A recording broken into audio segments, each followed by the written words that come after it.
Well, Bاسم, Beirs. it's good to see you. It's good to see you too. Last time, obviously, we did it remotely. Yes. You were here. I was in London, and you complained that it was an unfair situation. You couldn't see me. Your earpiece kept falling out. Yes. So I thought, okay, fair enough. I hear you. I got on a plane. I flew 6,500 miles. And not only that, we're doing it in somewhere that is very familiar to you. It's the Comedy Store in Los Angeles, where you performed many times as a stand-up.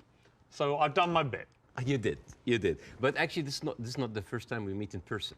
No, we did originally in London last year. And I know that many people are watching this for the first time. I would know this, but like I would really love to tell the story of that moment because I was having a tour in the UK and Europe, and I was doing my English stand-up. And one of my, advertising promotion plan was to come on your show. So my agent called me, it's like, Bاسm, you're going to be on Piers Morgan. I said, damn. It's like, what's wrong? It's like, well, Piers Morgan blocked me on Twitter.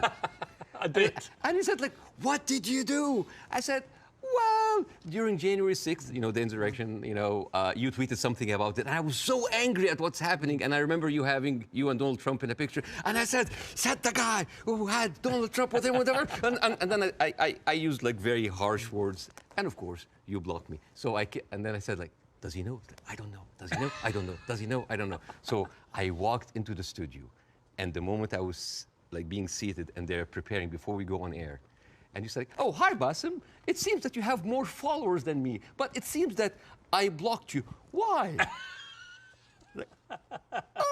And I told you, and then we said the story on air. And it was funny because I made the joke, I was like, you have always been standing against cancel culture, and you just canceled me on Twitter. But we agreed that this is not canceling because this is your own space and you're free, but now you're unblocked me, and we're here. We're here. And it was, and actually we agreed about January the 6th, by the way, just for the record. I was, done about you, maybe you weren't surprised, I was completely staggered by the response globally to our interview several weeks ago. Were you taken aback by the scale of it?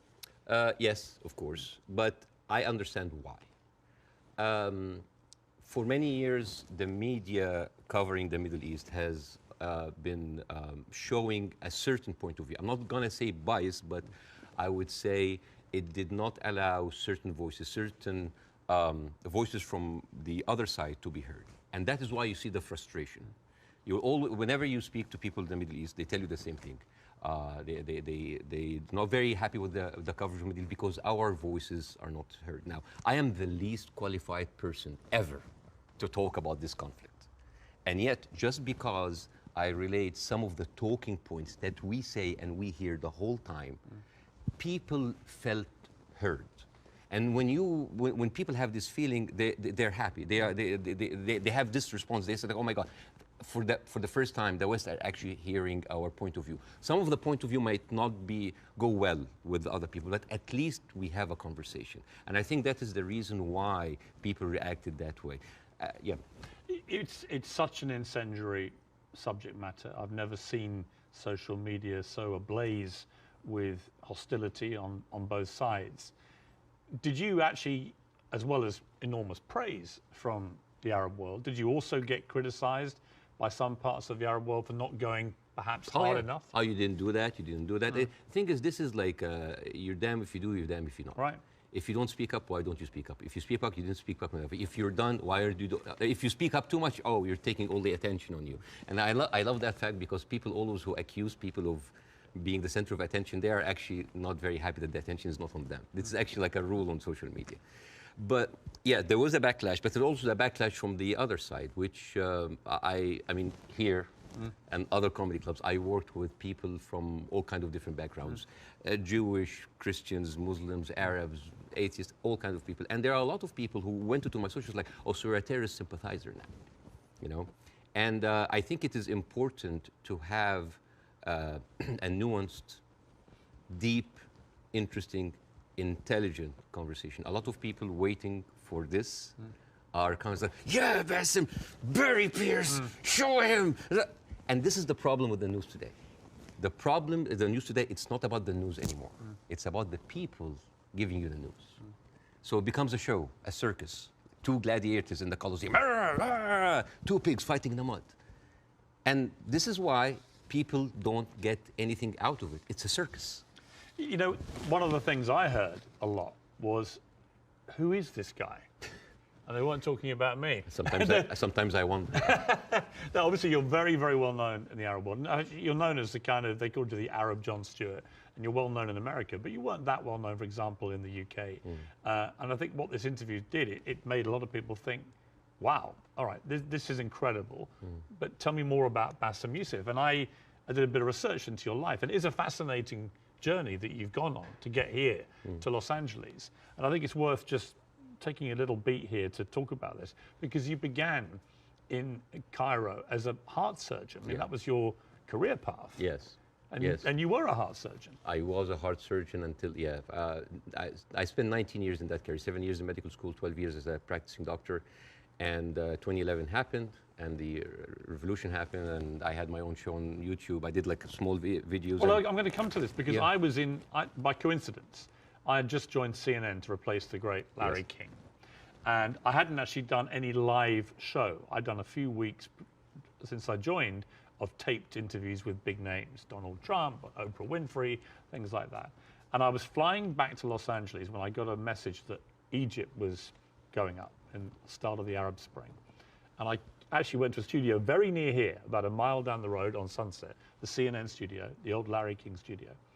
And I went live for the first time, and it was about the Arab Spring, and it was about what was happening in Egypt. And at the same time, you, in Egypt, were actually in Tahrir Square, helping wounded protesters, actually medically treating them.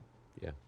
Yeah, I mean, this was a kind of movement that inspired a lot of Egyptians. At the time, I was in the hospital, and a lot of people just had volunteered. And the nurses were just like giving us like supplies, go, go, go. And we were going there, and we were basically tending to the wounded, because it is, and it kind of gives you a different perspective when you see helpless, defenseless people who are not armed, who are being beaten by security forces, military forces, being shot, being, hurt. And all we can do is just like provide some medical attention. And it kind of gives you a perspective to see how humanity sometimes can show its most ugly face. And the suppression of free speech, freedom of expression. Yeah. The ability of people to say what they honestly feel about a situation. Yes. And the suppression of people's basic rights to freedom. Absolutely, yeah. And that kind of like taught me a lot, and inspired me to do the show. But Well, you start, it's a crazy story, this, and I want to tell it, because you just decide to do 5-minute stuff on YouTube. Yeah. And you're expecting a few people to watch it. And then literally it just flies, and suddenly you're getting millions of people watching this. And very quickly, one of the big networks comes in, and then you're suddenly doing this stuff for 30 to 40 million people. Yeah. Like a third of the entire population of Egypt is tuning in to watch it. You're the biggest star of Egyptian television. Oh, please. You were. Don't stop. No, but I mean, what an extraordinary thing, though, for a heart surgeon to go from helping protesters medically in Tahrir Square, the start of the Arab Spring, to within a year, you're the biggest star on Egyptian television. It's a crazy thing. It doesn't sound as glamorous as this. It felt horrible. Did it? Why? Oh yeah, overnight fame, this Scary. size, it's toxic, terrible, terrible. It corrupts. It goes into your soul, and it's not good. It's not. I actually didn't enjoy it. And the worst part about it is that like you're trying to do comedy in very controversial climate about very controversial issues. So you'll never satisfy people. And the problem is that people have these expectations. Oh, if you are successful in this, you must be successful at solving this.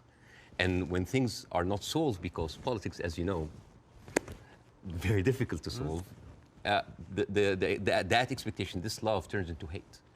And this is one of many reasons that I had to leave, and I came here eventually. Well, let's just take people through what happened, because they probably don't know, a lot of people.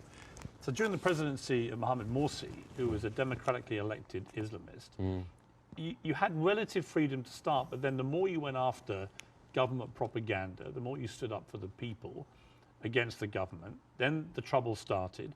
Morsi wanted to shut you up. You eventually get dragged through the courts. For one day, it was a warrant for my arrest, and then I turned myself in, and I was interrogated, and it was the funniest interrogation ever. And in my stand-up shows, I talk about that scene. Because the guards were reading the stuff out and laughing, right? Well, the guards were taking selfies with me, which is funny. Right. the exchange between me and the prosecutor, general prosecutor, was extremely funny. I mean, I don't like to victimize myself. I don't like, oh, look at that. I actually like to find humor. But why were you arrested? What was the criteria? Oh, yeah. I think the list was insulting Islam, insulting the president, spreading false rumors, and disrupting the fabric of society.